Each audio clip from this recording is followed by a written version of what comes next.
love-hate relationship with this morning's gospel reading. I love it because it's a beautiful story. There is a rich and deep theology that we can find in it, and the story is very powerful.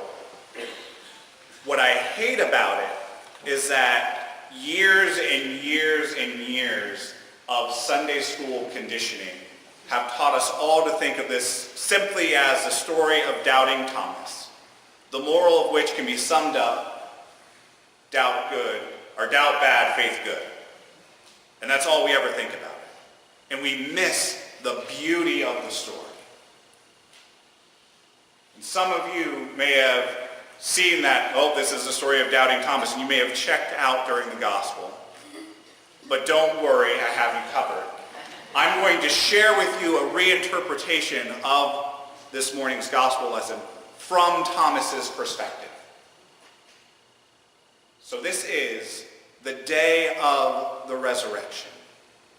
Jesus was crucified 3 days ago, and this morning the tomb was found empty.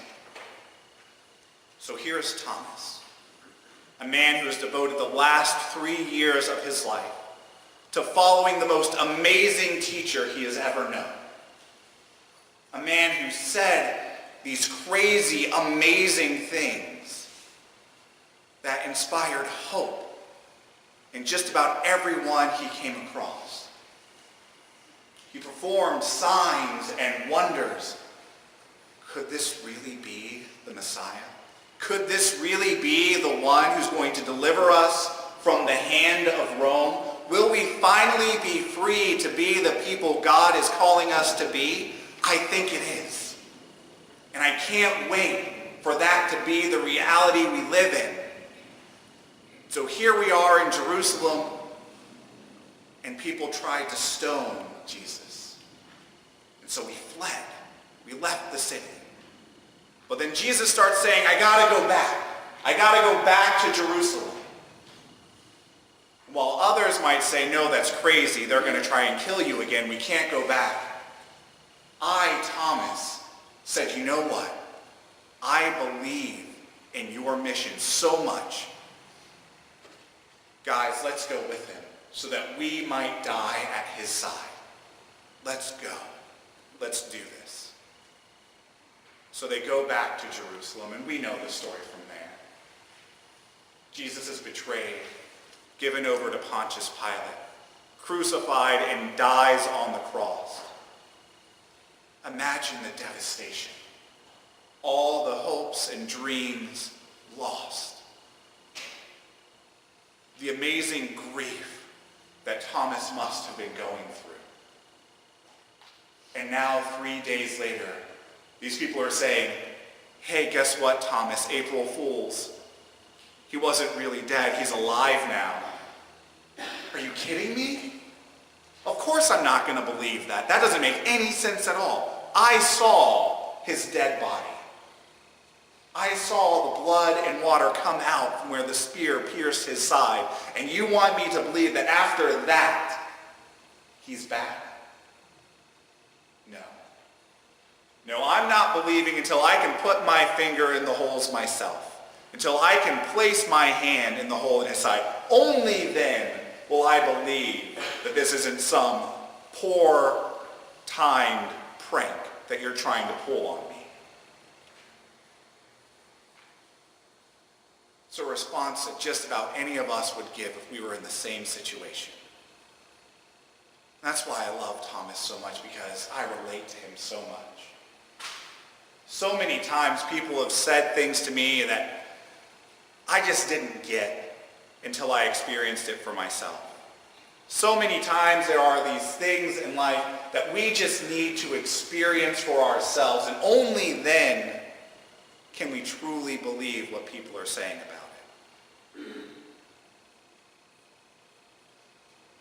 To be perfectly honest with you, I didn't get the hype about Hamilton. Everyone was going on about how amazing the show was and how good the music was. It's like, I'm sure it's okay, it's great, but, you know, it's another Broadway musical. They're good shows, they have good music. Finally, about 3 months ago or so, I finally decided I would listen to the music for myself. I haven't stopped listening to it since then.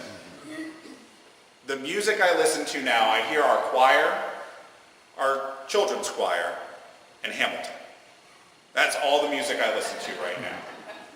If you have not heard the Hamilton soundtrack, experience it for yourself. You need it. Trust me.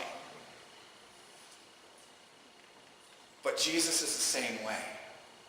We need to experience Jesus for ourselves before we can truly believe.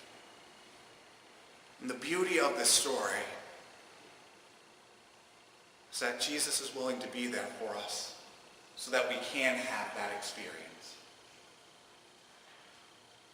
Jesus didn't chastise Thomas that week later.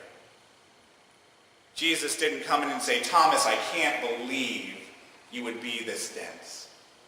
How dare you? No, Jesus came and said, Thomas, you want to see the holes in my hands? Here they are. You want to put your hand in my side? Here. Put it right there. It's me. I'm real. I'm alive. Do not doubt, but believe. It's okay. And it's okay for you and me as well. Because after Thomas makes that great proclamation of my Lord and my God, Jesus says, you got to see me, but think how amazing it's going to be. How blessed those people will be who won't get to see me in the flesh, but will still believe. How amazing it is that nearly 2,000 years later, you and I can still experience the risen Christ, even if not in the flesh. There will be those times in our life where we will come across something and we will just know that it was God. Whether it's a low point in life and a random friend calls you up and says, hey, we haven't talked in a long time. I just wanted to say I love you and want to catch up with you. Let's go grab a coffee sometime.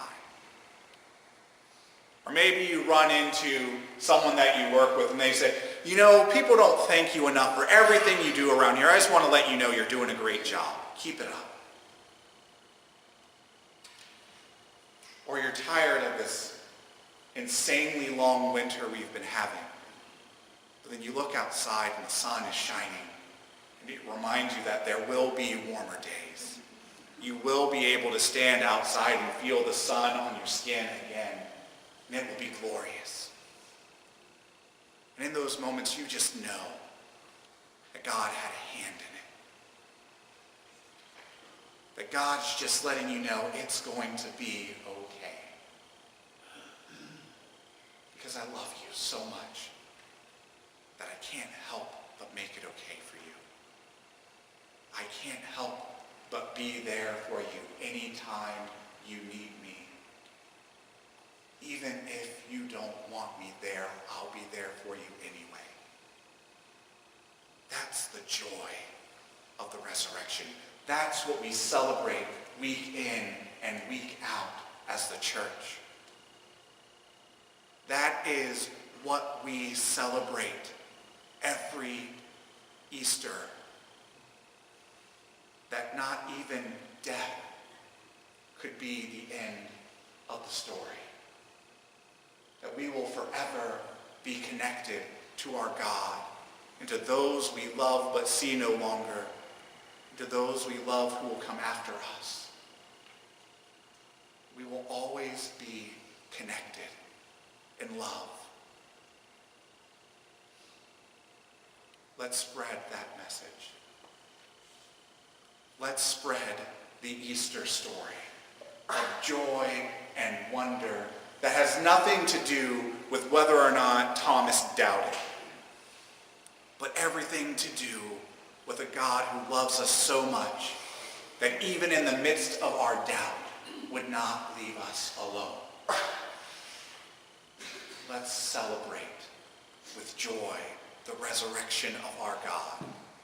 And know that resurrection is not just for God, but for us also. Alleluia. Amen.